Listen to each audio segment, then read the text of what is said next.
4A. That's Xiaomi's latest phone for India. After selling over 1 million Redmi Note 4 phones, the company is back with another new device for the Indian market that's also made in India. The new Redmi 4A comes at a budget price of Rs 5,999. But does that make it the perfect option to consider? Let's find out in our review. So first, let's start with the positives. Now with the Redmi 4A, Xiaomi is offering some pretty good specs at a budget price. There's a 5-inch HD display, a Snapdragon 425 processor, 2GB RAM, 16GB storage which is expandable, there's 4G VoLTE, 13MP rear camera, all of this for under Rs 6,000. And it's not a bad performer at all, as we found out. For starters, the 5-inch HD display is actually pretty good. The viewing angles are not bad and you can easily use this display in sunlight as well. On the performance side, Redmi 4A doesn't really set benchmarks on fire, but then this is a budget phone after all. However, it can handle your daily apps quite easily. For instance, your WhatsApp, Facebook, Google Maps, Gmail, all of that is not a problem. I could even run games like Asphalt 8, Lara Croft Run on this, though the former does tend to have a bit of a lag at times.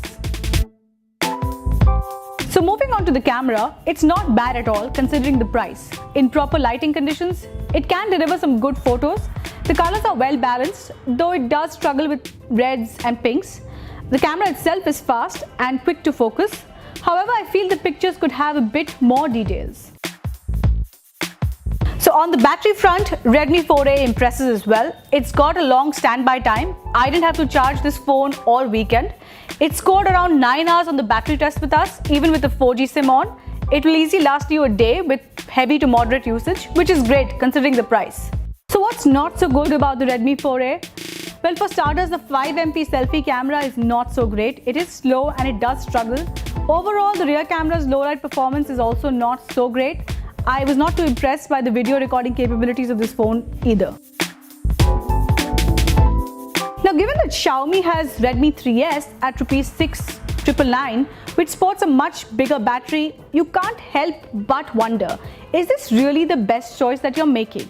Then there's the plastic polycarbonate body. Again, the phone looks pretty good for its price, but then there's a Redmi 3S which sports a metal unibody for a little extra. So yes, for users there will be some confusion whether they should go with the Redmi 4A or the slightly more expensive and seemingly better Redmi 3S. So what's the competition for the Redmi 4A? Like I've said, it's clearly the Redmi 3S, simply because that phone has a better look and better battery size. Plus, there's not much of a price difference. So what's our verdict for the Redmi 4A? Well, this is a very capable phone, especially if you consider the budget price. It performs well, it's got the specs, and it is pretty compact and easy to use. But like I said, Xiaomi has a slightly better option for just a little extra. So if budget is really tight and you just can't spare more than Rs 6,000, then Redmi 4A is the option to go. Else, try and get your hands on the Redmi 3S series.